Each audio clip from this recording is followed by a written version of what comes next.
Assalamualaikum warahmatullahi wabarakatuh. Perkenalkan, nama saya Faris Hamdi Mubarak. Saya dari kelas MPI 2B. Di sini saya akan mempresentasikan sejarah perdagangan Tripang dan penyebaran Islam di Australia Utara. Jadi materi ini membahas hubungan antara Nusantara, khususnya pelaut dari Makassar, dengan wilayah Australia Utara pada masa lalu. Hubungan ini awalnya terjadi karena aktivitas perdagangan, terutama perdagangan Tripang. Namun, dari kegiatan perdagangan tersebut ternyata muncul dampak yang lebih luas, seperti terjalinnya hubungan sosial, pertukaran budaya, dan juga masuknya pengaruh Islam ke wilayah Australia Utara. Jadi, topik ini tidak hanya membahas ekonomi, tetapi juga sejarah hubungan antar bangsa dan penyebaran agama secara damai. Nah, lalu Laut Makassar, penguasa lautan. Laut Makassar dikenal sebagai pelayar ulung yang menjelajah hingga perairan Australia Utara. Mereka memiliki keahlian navigasi dan pembuatan kapal yang sangat maju pada masanya. Hubungan dengan suku aborigin terjalin melalui perdagangan yang saling menguntungkan. Jadi, pada masa lalu, pelaut Makassar dikenal sebagai pelaut yang sangat hebat dan berpengalaman. Mereka mampu berlayar jauh melintasi lautan hingga sampai ke wilayah Australia Utara. Kemampuan mereka tidak lepas dari keahlian dalam navigasi, seperti membaca arah angin, arus laut, dan posisi bintang. Selain itu, mereka juga memiliki teknologi pembuatan kapal yang cukup maju untuk zamannya, sehingga mampu melakukan perjalanan jarak jauh dengan aman. Saat tiba di Australia, mereka tidak bersikap sebagai penjajah, melainkan sebagai pedagang. Mereka menjalin hubungan baik dengan masyarakat lokal, yaitu suku aborigin. Hubungan ini berlangsung secara damai dan saling menguntungkan, terutama dalam kegiatan perdagangan.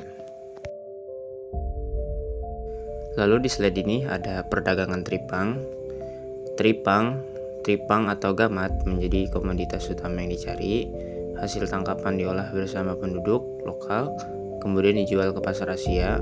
Pertukaran budaya terjadi, seperti alat tukar, bahasa, hingga cara hidup saling mempengaruhi. Jadi kan tripang atau sering disebut juga tripang atau gamat tadi merupakan hewan laut yang memiliki nilai ekonomi tinggi, terutama di pasar Asia seperti Cina.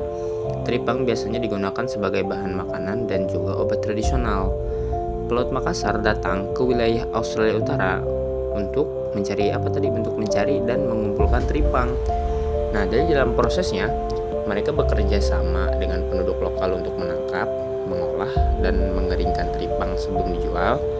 Lalu, hasil olahan tersebut kemudian dibawa ke pasar Asia untuk diperdagangkan.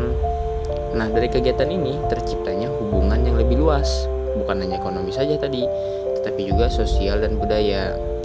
Seperti terjadi pertukaran budaya antara pelaut Makassar dan penduduk lokal, seperti penggunaan bahasa, kebiasaan sehari-hari, cara hidup. Nah, hal ini tuh menunjukkan bahwa perdagangan bisa menjadi jembatan untuk mempererat hubungan antar budaya. Lalu di slide selanjutnya, masuknya pengaruh Islam. Islam masuk ke wilayah Australia Utara jauh sebelum kedatangan bangsa Eropa. Dibawa secara damai melalui interaksi sehari-hari, pernikahan, dan dakwah bilhal. Terbukti dari adanya nama-nama tempat, istilah bahasa, dan tradisi yang bernuansa Islam hingga hari ini. Jadi sejarah perdagangan dan hubungan itu udah menjadi bukti bahwa Nusantara tuh udah memiliki hubungan internasional sejak ratusan tahun yang lalu, bahkan sebelum bangsa Eropa datang ke wilayah tersebut. Selain itu, dari interaksi ini juga terlihat bahwa penyebaran Islam terjadi secara damai melalui jalur perdagangan. Para pedagang nih jadinya tuh nggak memaksakan agama gitu, tetapi menyebarkan melalui sikap, perilaku, dan hubungan sosial. Hal ini juga tuh ngubah cara pandang kita bahwa hubungan antara Indonesia dan Australia bukan dimulai oleh bangsa kolonial, melainkan sudah ada sejak lama oleh nenek moyang kita sendiri. Nah, di slide ini tuh ada bukti interaksi awal. Seperti sejarah ini tuh ngebuktikan bahwa Nusantara memiliki hubungan internasional yang kuat sejak ratusan tahun lalu, menunjukkan bahwa Islam menyebar dengan cara damai dan melalui jalur perdagangan, mengubah pandangan bahwa interaksi dengan Australia bukan dimulai oleh kolonial, melainkan oleh bangsa kita terlebih dahulu. Jadi, Islam masuk ke wilayah Australia Utara melalui para pedagang dari Nusantara, termasuk Laut Makassar.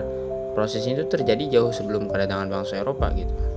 Jadi penyebaran Islam itu dilakukan dengan cara yang damai, seperti interaksi sehari-hari dengan masyarakat lokal, pernikahan antara pedagang dan penduduk setempat, dakwah melalui contoh perilaku baik, yaitu dakwah bilhal.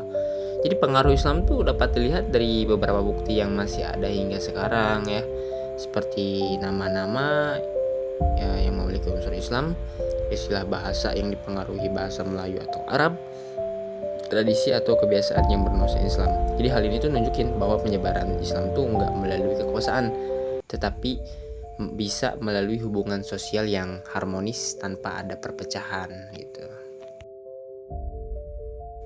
Nah, di slide terakhir itu, jadi mari lestarikan warisan sejarah maritim Nusantara, bangga akan peran leluhur sebagai penjaga laut dan penyebar kedamaian. Jadi dari seluruh pembahasan tadi dapat disimpulkan bahwa Pelaut Makassar memiliki peran penting sebagai pelaut ulung yang mampu menjalin hubungan antar wilayah. Perdagangan Tripang menjadi awal mula interaksi antar Nusantara dan Australia Utara. Hubungan tersebut tidak hanya berdampak pada ekonomi, tetapi juga pada budaya dan agama. Islam masuk dan berkembang secara damai melalui jalur perdagangan dan interaksi sosial. Sejarah ini membuktikan bahwa nenek moyang bangsa Indonesia sudah memiliki hubungan internasional yang kuat sejak lama. Jadi melihat masa lalu membangun masa depan. Segitu saja presentasi saya. Mohon maaf bila ada kesalahan kata ataupun kekurangan.